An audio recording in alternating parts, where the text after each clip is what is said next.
புது கலர்ஸ் புது ஃபேஷனோட தி சென்னை சில்க்ஸ்ல இந்த பொங்கலை ஓஹோன்னு கொண்டாடுங்க. தி சென்னை சில்க்ஸ், ஸ்ரீநகர், வேளச்சேரி, குரோம்பேட் மற்றும் திருவள்ளூர்.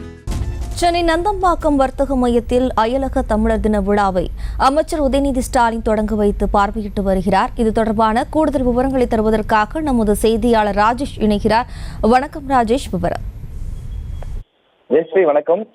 தற்போது சென்னை நந்தம்பாக்கத்தில் நடைபெறக்கூடிய நிகழ்ச்சியிலே அமைச்சர் உதயநிதி ஸ்டாலின் பங்கேற்று அந்த கண்காட்சியை தற்போது அங்க இருக்கக்கூடிய ஸ்டால்களையும் திறந்து வைக்கின்றார்.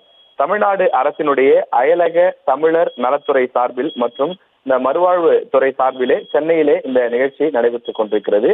தமிழ்நாட்டில் பிறந்து பல்வேறு வெளிநாடுகளிலே அங்கே பணி நிமித்தமாக அவர்கள் தங்கியிருக்கக்கூடியவர்கள் அவர்கள் சார்பிலே இங்கே வந்து பங்கேற்று தமிழ்நாட்டினுடைய வளர்ச்சிக்காகவும் தமிழ் வளர்ச்சிக்காகவும் பல்வேறு கண்காட்சி மற்றும் கருத்தரங்கங்கள் இன்றைய தினம் நடத்தப்படுகின்றது. 58 நாடுகளிலிருந்து தமிழ் வம்சாவளியினர் இந்த கண்காட்சி மற்றும் நிகழ்ச்சியிலே பங்கேற்கிறார்கள். இந்த அயலக தமிழர் தின விழாவை அமைச்சர் உதயநிதி ஸ்டாலின் அவர்கள் தற்போது தொடங்கி வைக்கின்றார். அந்த நேரடி காட்சிகளை நாம் பார்த்துக் கொண்டிருக்கிறோம். இது தொடர்பாக தமிழக அரசு தெரிவித்திருக்கக்கூடிய கருத்து என்பது 3வது ஆண்டாக இந்த நிகழ்ச்சி தமிழக அரசு சார்பில் கொண்டாடப்படுகின்றது. குறிப்பாக தமிழ் வெல்லும் என்ற கருப்பொருளை மையமாக கொண்டு அயலக தமிழர் தின விழாவை சென்னை நந்தம்பாக்கத்தில் உள்ள சென்னை வர்த்தக மையத்தில் இன்றும் நாளையும் தமிழக அரசு சார்பில் நடத்துகிறோம் என்று குறிப்பிட்டிருக்கிறார்கள். இந்த விழாவை பொறுத்தவரையிலே அதிகமான தமிழர்கள் வசிக்கக்கூடிய Ilangai, Malaysia, Australia, Singapore, Dubai, England, America உள்ளிட்ட 58 நாடுகளில் வசிக்கக்கூடிய பல்வேறு தமிழர்கள் கிட்டத்தட்ட 1500 பேர் இந்த நிகழ்ச்சியிலே 2 நாள் நிகழ்ச்சியிலே பங்கேற்க இருக்கிறார்கள்.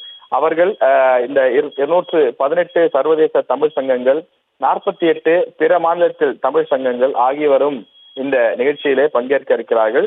இந்த நிகழ்ச்சியினுடைய நோக்கம் என்பது தமிழ்நாட்டில் தாங்கள் பிறந்த கிராமத்தை மேம்படுத்த விரும்பும் வெளிநாட்டு தமிழர்கள் அதற்குரிய நிதியை அளித்து இந்த திட்டத்தின் வாயிலாக செயல்படுத்த வகை செய்யப்பட்டிருப்பதாக தமிழக அரசு சார்பில் செய்யப்பட்டிருக்கிறது. எனவே இங்கிருந்து சென்ற தமிழர்களுக்கும் தமிழ்நாட்டிற்கும் மீண்டும் ஒரு பாலம் ஏற்படுத்துவதோடு மட்டுமில்லாமல் அங்கு நல்ல நிலையில் இருக்கக்கூடிய தமிழர்கள் மீண்டும் தாங்கள் பிறந்து வளர்ந்த சொந்த கிராமங்களுக்கு நிதி ஒதுக்கி அந்த கிராமங்களுடைய வளர்ச்சிக்கு தேவையான உதவிகளை செய்வதற்கு முன்வருவார்கள் என்றும் எதிர்பார்க்கப்படுகிறது.